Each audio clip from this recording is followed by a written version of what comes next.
So thank you, Dan and Heather, for joining me in one of our executive chats.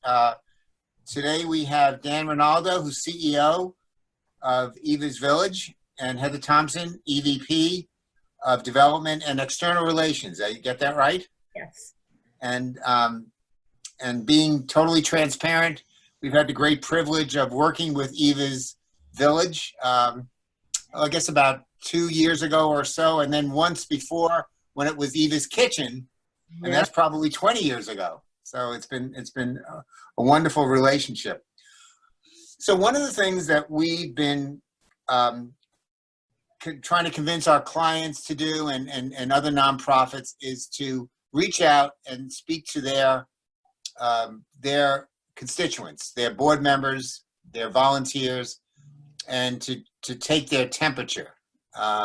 So let me start off by, I'll go ladies first. I'll start off by asking Heather, how are you doing? Well, it's been a very challenging time.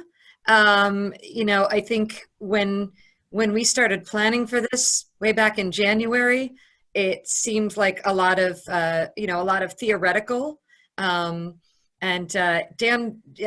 has worked crisis management before. He has experience in this, and so he was really able to lead us in this charge, which, to be honest, at the time, like I said, it was theoretical, and it sort of felt like, okay, we're mapping out the worst case scenario, but we're not really going to get there. It'll be good to do the planning. It'll be really helpful, but this is going to the extreme, and here we are living in the extreme for over 2 months now. So it has, it's brought a great deal of comfort that we were able to get a lot of things in place, that we were prepared to make the changes we had to make to our programs, to continue vital services, to keep people safe and cared for. But it's, I know I've lost a lot of sleep. I know Dan has lost a lot of sleep thinking about, not just where are we now and what can we keep doing today, but what are things going to look like 3 months from now, 6 months, 12 months, as everything, the landscape of everything we do changes, the landscape of the way we can serve our clients, the landscape of the way we can fundraise and get the support we need to keep going and to innovate.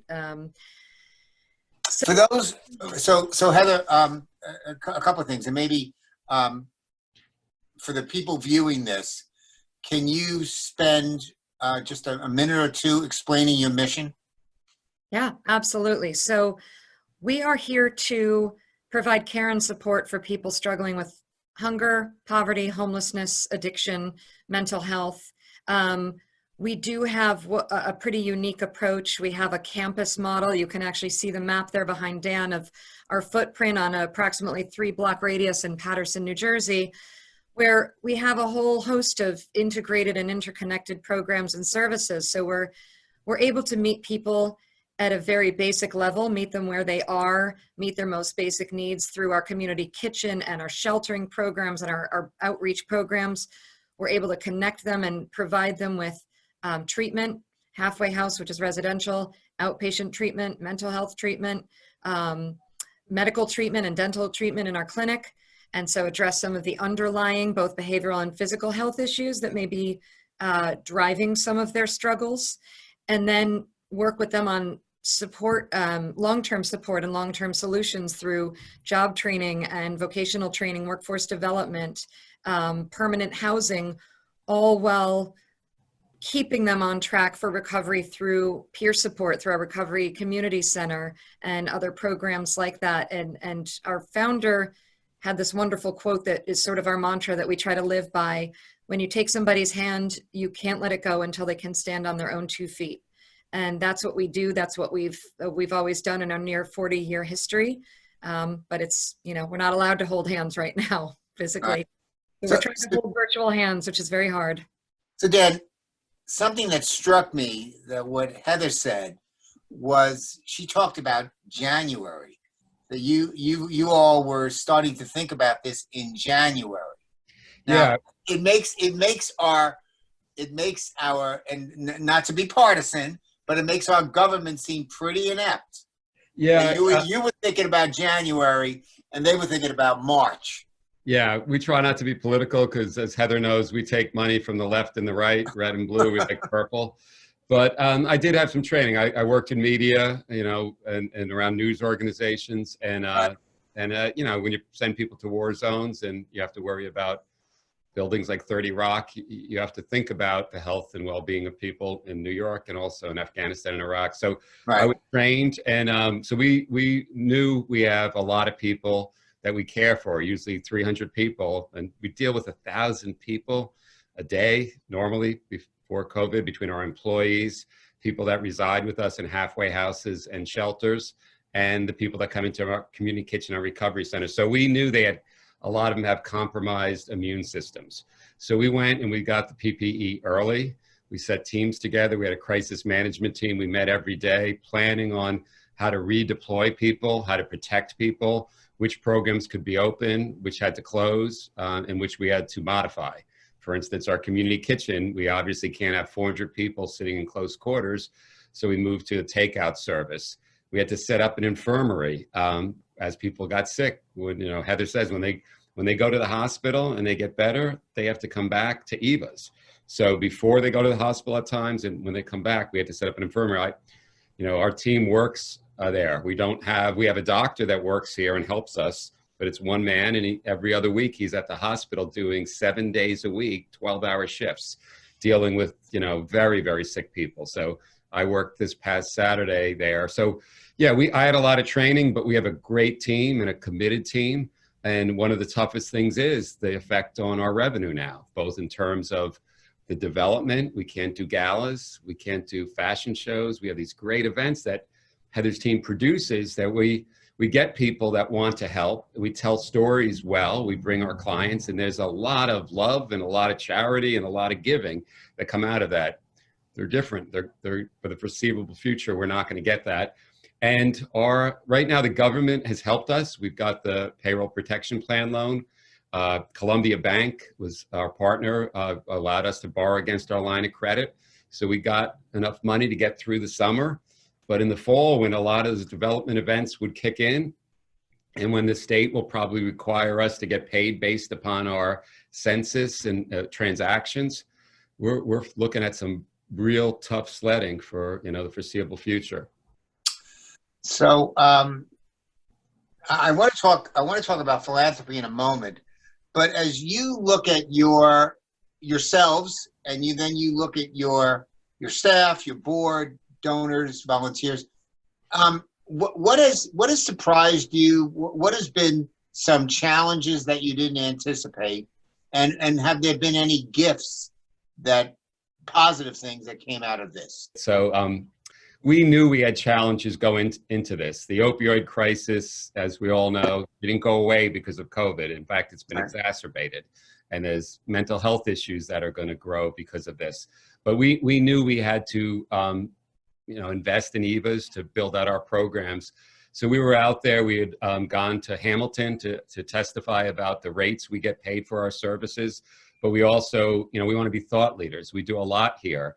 So we were reaching out to big pocketed donors, and sometimes, people contacts we had already, and others like Angels kind of came in and flew in, and I'll let Heather talk about them. But one was a college classmate of mine from the early 80s who I, went to some finance classes with, but we weren't that close, and I hadn't seen him since the 80s. So Heather can talk about that. So we've been, aggressive with partnering with our banks, working with the government, but we've had some people, including board members, who have stepped in big time. Okay. Yeah. So, we basically, we could tell pretty quickly that we were going to be have a very serious financial impact because of everything Dan talked about with the hits to our revenue, canceled events. We were actually supposed to have our fashion show tonight. And also, a huge uptick in costs as a result of our response to COVID-19, everything from purchasing PPE and masks and cleaning supplies, et cetera, it all adds up quickly. And so we pretty early on said, okay, we're going to have to get a strategy in place to do some emergency fundraising.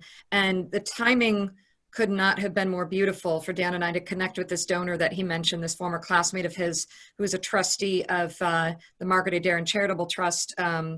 And we connected with him not long before we started to shut down or alter some of our programs in response to COVID. So it was late February. He reached out. We'd been on his radar for some time. He wanted to come and see things. His parents volunteered at the community kitchen back in the 80s.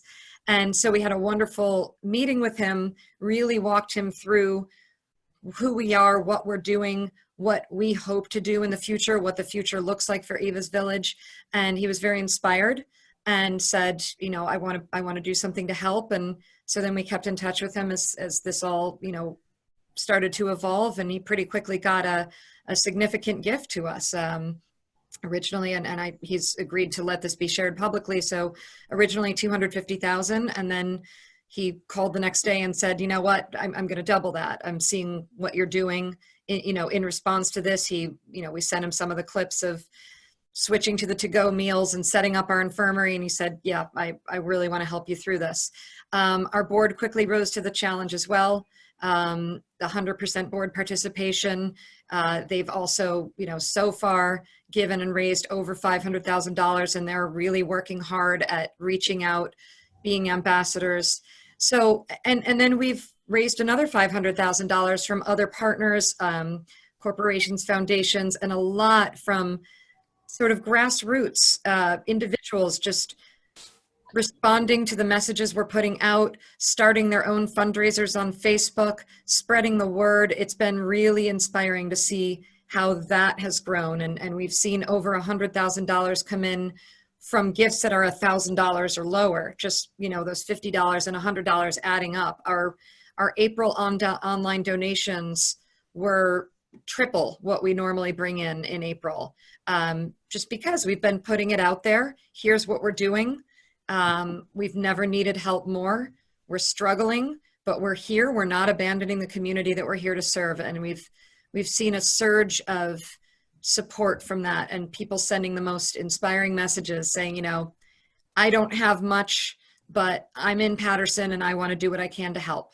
And we've also seen people doing things like, when the hand sewing masks thing started, we had a designer in South Jersey, who's a jewelry designer, reach out and say, I'm starting to hand sew masks. Could you use some? And we said, absolutely. We've got 400 people who come to us every day for this to-go meal. Most of them don't have masks. They have no way to obtain a mask. She's sent us 600 or 700 hand-sewn masks at this point. Beautiful, very high quality, that we've been able to hand out to our community members to help keep them safe. It's interesting too, because I went to Notre Dame, was a Notre Dame classmate of mine, and other people, they're finding out more about our mission. A lot of people don't realize we're frontline healthcare workers. We're a community kitchen, which is what we started. We started feeding people that were hungry, but then we sheltered them. We work on their medical issues, substance use disorders. We have a culinary school. So people are reaching out and said, oh, that's what you do? Oh, let me help. And again, some can help in very big ways, like my friend from Notre Dame. I've got siblings that went to Notre Dame too, so I'm getting some help from my other classmates and other graduates. But a lot of people are learning about our mission, and I think there's a willingness to help. But unfortunately, there's a lot of, people have taken a hit, 36 million people out of work. It's hard for corporate executives to kind of furlough employees and lay people off, yet sponsor an event, even if it's a virtual event. So that's some of the battles we're fighting. So there's good things about the community that wants to help, but there's places we used to go to, and Heather can talk about that we can't go to right now. Right. Like, Dan's mentioned some of them, corporations that, always had a budget for supporting nonprofits and, sponsoring events. It's not only that the events just aren't happening right now, it's that even when they do happen, corporations who are in a tight spot and have had to furlough, lay off, reduce benefits, reduce salaries, even if that money is still sitting there, it may not be good for their public appearance at that time to sponsor an event. Well, they've got 100 employees who were laid off, and we respect and understand that. It's just the reality of a very altered world and a very uncertain future for individuals, for corporations, for everybody. And I think one of the other big challenges is that when people think about the global impact of this pandemic and who is being most affected, and there's such a movement and a surge to support local business, as there should be. So many industries are taking a hit, but most people who are not in this world where we live every day, if you talk to them about the industries that are hardest hit, they're thinking about restaurants and local retail and tourism and airlines and hospitality, all completely valid, all taking a very big hit, but they're not thinking about the nonprofits that aren't going to survive this, because nonprofits don't touch their lives in obvious ways, most of them. We often operate on the margins because we serve the marginalized. And so until we're gone, people don't understand the impact we have on their communities. I was talking to a close friend of mine last night who just, I hadn't spoken to him in a couple of months, and just asking how I was doing. And I was just telling him how extraordinarily challenging this all is and how hard we're working. And he genuinely didn't understand why until I very simply said, my nonprofit has over 200 people living with us. Some of those people have gotten sick. We have to take care of them. Hundreds more rely on us for meals every day. We have to keep getting them food, otherwise they won't have food. And it's like, he genuinely said, I just didn't think about that. And I said, there are nonprofits all throughout your community and everywhere that are going through this under the radar. What was the information that you had, all kidding aside, that made you understand that this was going to be an issue way back in January? How did you figure that out? Yeah, so again, it's what we do here at Evas, and we're in Paterson, New Jersey. We have congregate living, right, in our shelters and our halfway houses, and there are people that are in recovery. They're experiencing homelessness. They've got compromised immune systems. So we knew we would be at risk, and we did pay attention to what was happening in China and Italy, and we realized we had our doctor involved, Dr. Tamim, very talented man. He's based out of St. Joseph's Hospital, which is we partner with, and we knew that they would probably get overloaded too in their emergency department. So we knew we had to minimize the risk of it spreading, and we've all heard these terrible stories about homeless shelters and nursing homes and assisted living places where 30, 40 people died. So we were very focused on doing all we can to keep it out. And if it got in, to quickly get those people the care they needed and get them in a quarantine area away from the rest of the population. So we have a great team that, as Heather said, we met in January, and we planned it, and we looked at different stages when it hit the United States, when it hit New Jersey, when it hit Paterson, which programs we would have to postpone or suspend for a bit or modify. And it was stressful on all of us, but the team pulled together because, as Heather said, they live here, the clients. And we met with each and every client ahead of, in February, to say, we're not going anywhere. We're here for you. We're going to protect you as best we can. This is going to be tough, but we're not going away. And I don't know that they all believed us. They believe us now because we've been here 7 days a week, 24/7, working hard for them and protecting them. And the good news is we've had about 25 people that have gotten sick, about half of them employees and half clients. All of them have recovered. Now, that doesn't mean we're not going to face a tragedy going forward, but the hard work we put in place protected people, and I think they're appreciative. Dan, I remember when we met and we were speaking with Heather and one of my colleagues, Teresa, in your office, and you talked about your background. And obviously you've got a background in crisis management, but would you agree this is different? Is this anything like you ever expected or anticipated? No, the whole world's feeling it, right? And Right. I'm been around a long time, right? I've never seen anything like this. I mean, my training and experience helped me understand how to lead through the crisis and Right. some of the techniques that we'd have to put in place. But I never thought it would get this bad and affect so many people so quickly and be so devastating to so many people. We've got, I won't mention her name, but the woman who runs our medical and dental clinic, she lost her mom through this. And she was a key employee. Every time we had a COVID positive staff member or client, she had to work it. She had to make sure she was coordinated with the hospital, with the doctors, get them to quarantine. I mean, these people, you know, I worked in the infirmary. There was one night, a gentleman, I thought he was going to pass. I thought, and there was no doctor there. I was there with one other employee. So this team, and again, first name is Melanie, you know, they've stepped up to it. So again, we didn't expect it to get this bad, but the team has risen to the challenge in a beautiful way. And so have the clients. I mean, Heather can talk about that. So has this taught you anything about, I'm asking both of you now, has this taught you anything about yourselves? Absolutely. I mean, first of all, I do not know what we would have done without him in this leadership position, because it really, your experience, but also your drive, your demand for the highest standards of excellence in the way we take care of the people who rely on us. That's, you know, it's what everybody needs right now, because at the end of the day, that is why we're all here. And I think what I've learned about myself is that, you know, I've never taken this work lightly. I've worked in nonprofit for the majority of my career. At one point, I kind of deviated and went into for-profit, and I spent about 2 years there going, yeah, nope, something's missing.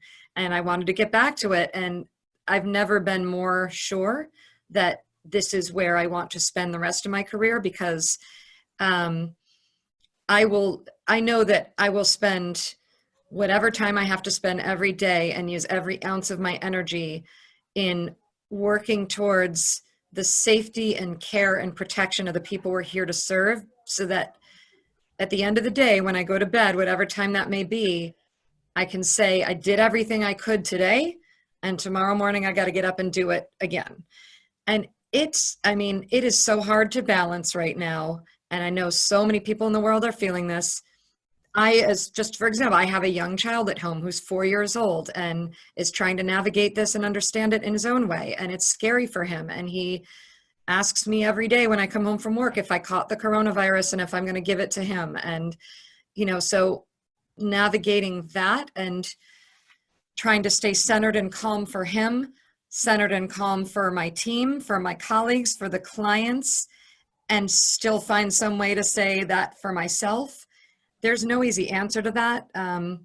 I've said this a few times on team calls. I had someone, not at Evas Village, but another friend who's got some therapy experience, say how difficult it is for the human brain to process and address trauma while you're living through it.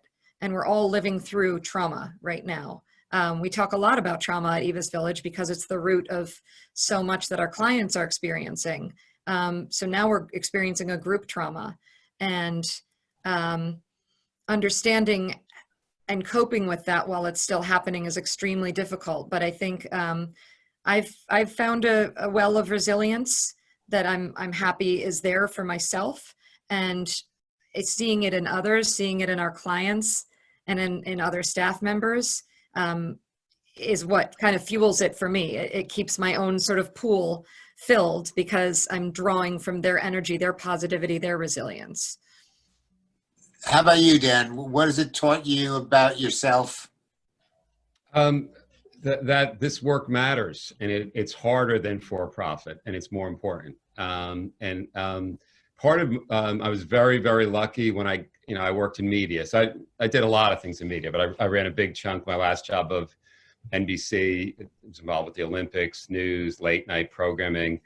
And again, I had crisis management, security, a lot of that stuff under me. And that was very interesting work. It was important work. You know, news is important. Entertainment is important. It was very fulfilling in terms of, you know, you could see the results, paid real well too. But at the end, you know, you keep repeating it and it's a job. And here, when I came here, I was a volunteer. I was really volunteered. I worked a lot with Heather and telling stories, right, for galas and things like that. I would do videos, I would do photographs, I do interviews. I was trained to do that. So I found these wonderful stories. These people are my friends now, they're former clients, really close friends, some of whom now work here as counselors. And I don't know how to do that. I know how to tell the story. I know how to run things.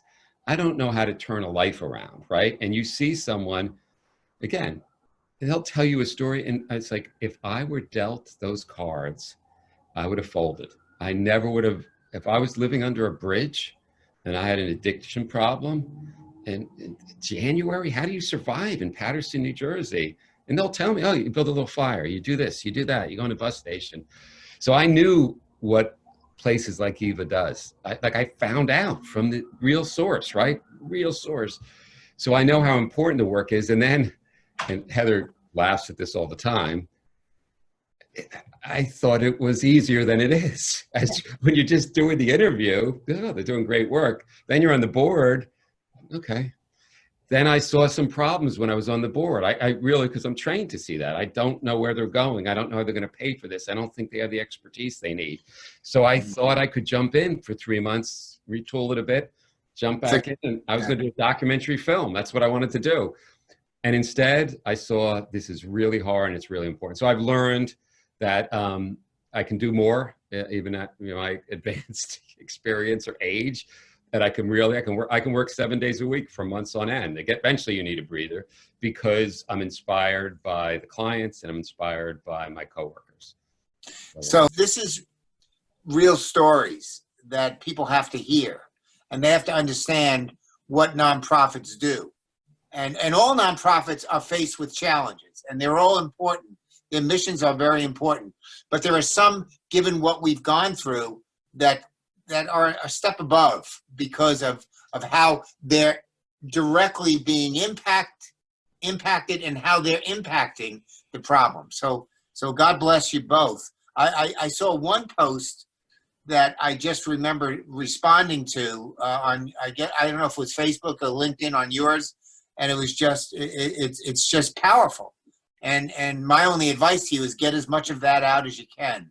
And I know you've got a lot of things going on, but your story needs to be told. It needs to be heard. And I think, and I know you believe this, people are very good. And there are people that, as you demonstrated, as you explained, are stepping up. And that's great.